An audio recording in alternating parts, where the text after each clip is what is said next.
Баршаңызға сәлем, менің каналыма қош келдіңіздер. Біз бүгін сіздермен балалар да ересектерді сүйіп жейтін тефтели сорпасын дайындаймыз. Тефтелидің сорпасына қажетті заттар 2 дана картоп, 1 дана сәбіз және 1 дана пияз. Ең алдымен әдеттегідей қазанға майды құйып, қыздырып, бұған пиязды салып, жақсылап қуырамыз. Пияз қызарып қуырылғаннан кейін оған тамақты қызартатын томат саламыз. Келесі көкөністерді, яғни картошка және де сәбізді салып қызартып, қуырып және де оның үстіне су құямыз.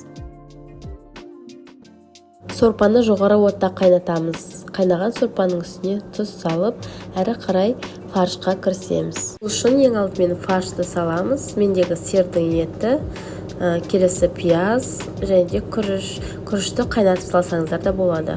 Келесі дәміне қарай тұз және де бұрыш саламыз. Барлығын жақсылап араластырып, өз қалауыңызға қарай жұмыртқа қоссаңыз болады. Өйткені жұмыртқа сорпаның арасында шашылып кетпеуге көмектеседі. Дайын болған қоспамызды дөңгелектеп шығамыз. Ол үшін бізге су керек болады. Қолымызды суға малып отырсақ, фарштың еті жабыспайды қолымызға. Мендегі фарш сиыр етінен және де 300 грамм, яғни 2 адамға арнап істедім. Ал сіз өз қалауыңызға қарай көпшілікке, яғни көп көлемде істей беруіңізге болады.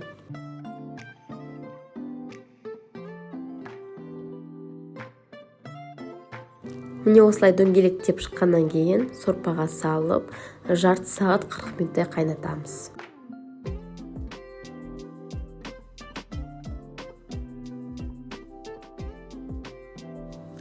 Міне өте жылдам әрі дәмді дайын болатын тефтели сорпасы дайын. Үстел басына сорпамен де сорпасыз да ұсынсаңыз болады.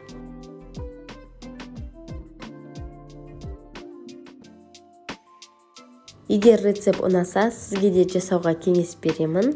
Менің каналыма лайк басып тіркелуді ұмытпаңыздар. Баршаңызға ас болсын.